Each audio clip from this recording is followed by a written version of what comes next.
Hi everyone, this is Shahrukh Saifi and welcome to the channel simplifying exams. बच्चों, last video में मैंने आपको detail strategy बताई थी chapter wise civics and history की 40 मार्क्स से रिलेटेड, और आज हम अपना जियो एंड इको से रिलेटेड सेम वीडियो में बात करने वाले हैं 40 मार्क्स से रिलेटेड, क्योंकि आपका बोर्ड एग्जाम 80 मार्क्स का है और मैंने आपको सब्जेक्ट कॉम्बिनेशन के बेसिस पे बता दिया था सिविक्स और हिस्ट्री में ज्यादा सिमिलरिटीज है और साथ ही इको एंड जियो में ज्यादा सिमिलरिटी है, इसलिए दोनों को 2 पार्ट्स में डिवाइडेड किया है। अब कैसे आपको जियो एंड इको की स्ट्रेटेजी बनानी है, कौन सा चैप्टर में कौन सा कंटेंट आपके लिए इंपॉर्टेंट है, हाई लेवल का, लो लेवल का, मीडियम लेवल का, सारी चीजें बड़े ही डिटेल में डिस्कस की है। पूरा देखिएगा, काफी ज्यादा आपको हेल्प मिलने वाली है अपने बोर्ड एग्जाम से रिलेटेड।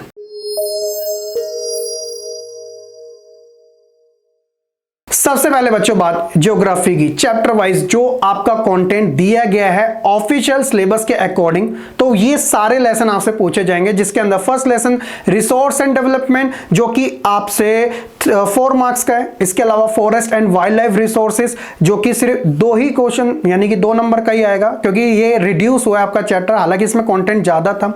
वाटर रिसोर्सेज वाला आपका भी 4 मार्क्स का आएगा।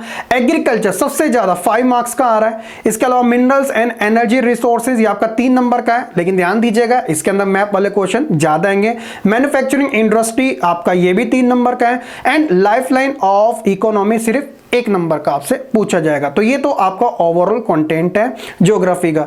इको की अगर बात करें, डेवलपमेंट वाला जो लेसन है, sector of Indian economic and money and credit, तीनों ही लेसन 5 मार्क्स के आ रहे हैं। बाकी globalization and the Indian economy वो 1 नंबर का आएगा आज से, जो कि आप भी जानते हो ज्यादातर एमसीक्यू मोड में ही पूछा जा सकता है। लेकिन देखा जाए मार्क्स के अकॉर्डिंग तो देखिए ज्योग्राफी में से आपका 25 मार्क्स का आएगा और सेम इकोनॉमिक से 15 नंबर का आ रहा है, तो आप लगा लीजिएगा। जैसे हिस्ट्री के अंदर 25 नंबर का और सिविक्स के अंदर 15 नंबर का, तो 40 मार्क्स। ठीक इसी तरह ज्योग्राफी के अंदर 25 और इसके अंदर 15, ये भी 40 मार्क्स। तो आपको आइडिया लग रहा है कि देखिए ज्योग्राफी में से ज्यादा कंटेंट आ रहा है। तो देखिए स्ट्रेटजी आपको कैसे बनानी है, ध्यान देखिए। सबसे पहले हम बात करेंगे ज्योग्राफी की, क्योंकि ज्यादा कंटेंट इसमें से ही आ रहा है, तो चैप्टर वाइज ही बात कर रहे हैं।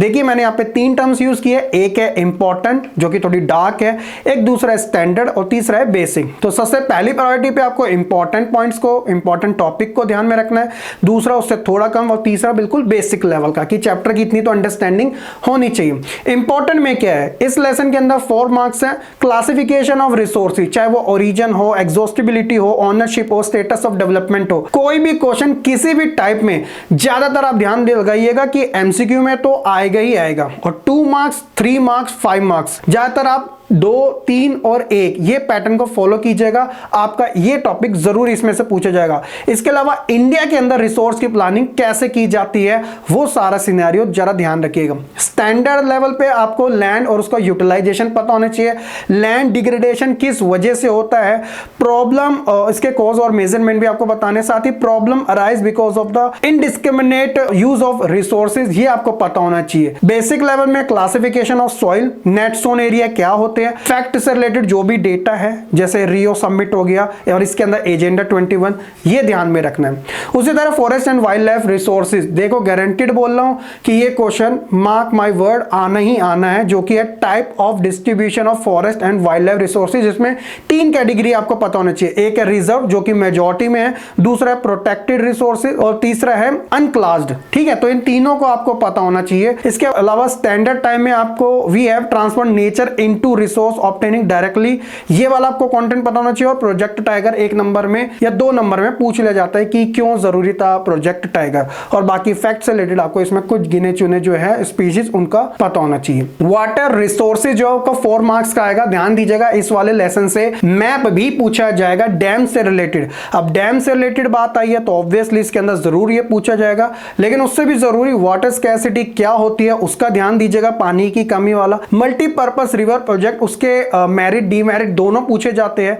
रेन वाटर हार्वेस्टिंग कैसे की जाती है विद स्टेट के एग्जांपल से, चाहे वो राजस्थान हो, वेस्ट बंगाल हो, मेघालय हो, हर जगह का आपको पता होना चाहिए। स्टैंडर्ड टाइम में डैम्स और मैप आप याद रख सकते हो, और बेसिक लेवल में जो फैक्ट है, और फैक्ट आपके ज्यादातर काम आते हैं एमसीक्यू के अंदर, क्योंकि 1 से 20 क्वेश्चन तो सिर्फ एमसीक्यू वाले। ठीक है, उसके अलावा एग्रीकल्चर बड़ा लेसन है, 5 मार्क्स सबसे ज्यादा है, तो बड़ा क्वेश्चन भी इसमें से बन सकता है। सिंपल सा पैटर्न है, सिर्फ लेसन लेंथ है और ज्यादा कुछ है नहीं इसके इसके अंदर टाइप्स ऑफ फार्मिंग, चाहे वो प्रिमिटिव हो जिसे हम जूम के नाम से जाते हैं, इंटेंसिव, कमर्शियल, ये टाइप की, और साथ ही क्रॉपिंग पैटर्न रबी का, खरीफ का और जैद का, कब सोन होती है, कब उसे हार्वेस्ट किया जाता है, ये आपको पता होना चाहिए। स्टैंडर्ड टाइम में आपको क्रॉप्स के बारे में, चाहे वो rice, wheat, maize, millet, pulses, सबके बारे में, food crop, sugar cane, tea, coffee कहां कहां पे होती है, हॉर्टिकल्चर में पोटैटो, पीस, कॉलीफ्लावर और साथ ही फ्रूट्स वाली, और बाकी बेसिक लेवल में आपको पता होना चाहिए कौन कौन से जो मैप से रिलेटेड मैंने ऑलरेडी आपको कवर करवा दिया, आप चेकआउट कर सकते हो। मिनरल्स और एनर्जी रिसोर्सेज में भी मैप से रिलेटेड ही ज्यादा क्वेश्चन आएंगे। क्लासिफिकेशन ऑफ मिनरल्स, चाहे वो मेटेलिक हो या नॉन मेटेलिक हो या फिर एनर्जी वाला, conventional and non conventional. Conventional जो कि कंजप्शन के बाद मिलियंस ऑफ ईयर ले लेती है दोबारा से बनने में, जिसमें कोल, पेट्रोलियम, नेचुरल गैस, इलेक्ट्रिसिटी। उसी तरह नॉन कन्वेंशनल यानी कि जो इको फ्रेंडली होती है लेकिन काफी कॉस्टली होती है, जिसमें एनर्जी हो गया, एटॉमिक हो गया, सोलर हो गया, विंड हो गया, बायोगैस, टाइडल, ये सभी बाकी फैक्टर मैप्स वाले इसके अंदर भी। मैन्युफैक्चरिंग के अंदर classification of industry on the basis of source of raw material, जिसके अंदर एग्रो और मिनरल दोनों याद करने हैं। कॉटन, टेक्सटाइल और शुगर, तो ये हो गया एग्रो में, और मिनरल में हो गया आयरन, एल्युमिनियम, केमिकल, सीमेंट और ऑटोमोबाइल, और साथ ही आईटी यानी इंफॉर्मेशन टेक्नोलॉजी। स्टैंडर्ड टाइम में आपको कौन सा टॉपिक ध्यान में रखना है? Industrial pollution and environmental degradation, जिसमें एयर, वाटर, नॉइज, थर्मल और बाकी इंपॉर्टेंट टर्म्स बेसिक में आपको कुछ कुछ लेसन की पता होनी चाहिए। और साथ ही अगर हम इको की बात करें तो इको में जो आपका फर्स्ट लेसन है डेवलपमेंट, तो इसके अंदर measurement of development of a country हम किस बेसिस पे करते हैं, जिसके अंदर total income, per capita income और एचडीआई यानी कि ह्यूमन डेवलपमेंट इंडेक्स, तीन पैरामीटर पे काम करता है। हेल्थ हो गया, पर कैपिटा इनकम हो गया, और साथ ही साथ लाइफ एक्सपेक्टेंसी और लिटरेसी, पढ़ा लिखा होना। ठीक है। स्टैंडर्ड टाइम में कॉमन डेवलपमेंट गोल क्या क्या हो सकते हैं, क्योंकि लोगों को पैसों के अलावा और भी तो जरूरत होती है, जैसे रेगुलर एम्प्लॉयमेंट की, फ्रीडम की, सिक्योरिटी की, डिग्निफाइड लाइफ की, और साथ ही डेवलपमेंट से रिलेटेड इंपॉर्टेंट टर्म्स। ये आपका इस लेसन से है 4 नंबर का। सेक्टर ऑफ इंडियन इकोनॉमी बड़ा सिंपल सा है। Classification of the sector of the Indian economy, अलग अलग कैटेगरी में, 3 ही कैटेगरी है, तीनों याद करके जाना, गारंटीड है। इसमें से एक टपकेगा, कौन सा? Economic activity, primary, secondary, tertiary, तीनों पता होना चाहिए विद एग्जांपल, एमसीक्यू में हेल्प करेंगे। ऑर्गेनाइज और अनऑर्गेनाइज, ऑर्गेनाइज गवर्नमेंट से रिलेटेड, अनऑर्गेनाइज जो गवर्नमेंट के पास उसका डेटा नहीं होता। पब्लिक सेक्टर जो गवर्नमेंट करती है, प्राइवेट सेक्टर जो कंपनियां ऑन करती है या कोई पर्सन ऑन करता है। स्टैंडर्ड टाइम में अनएम्प्लॉयमेंट क्या होती है, उसके टाइप, सीजनल, पूरे साल काम नहीं आता, डिसगाइड, काम नहीं है फिर भी जबरदस्ती कर रहे हैं, ज्यादा नुकसान नहीं है क्योंकि दूसरा कोई काम नहीं है, और अर्बन टाइप की अनएम्प्लॉयमेंट यानी कि पढ़ा लिखा होकर भी काम नहीं है। MNREGA scheme for rural sector के लिए, ये आपको याद रखना है, 100 डे वाला, ठीक है, गारंटी, और बाकी फैक्ट एंड टर्म्स इनफ है आपके लिए। मनी एंड क्रेडिट बड़ा अच्छा लेसन है, समझने वाला है। तो इसके अंदर बार्टर सिस्टम 3 नंबर का क्वेश्चन ज्यादातर पूछा जाता है या 2 नंबर में, ठीक है। इसके अंदर डबल कोइंसिडेंस ऑफ वांट्स जरूर कवर करना है। सेल्फ हेल्प ग्रुप गारंटीड है कि भैया सीबीएसई ने खुद सैंपल पेपर में भी गिवन है,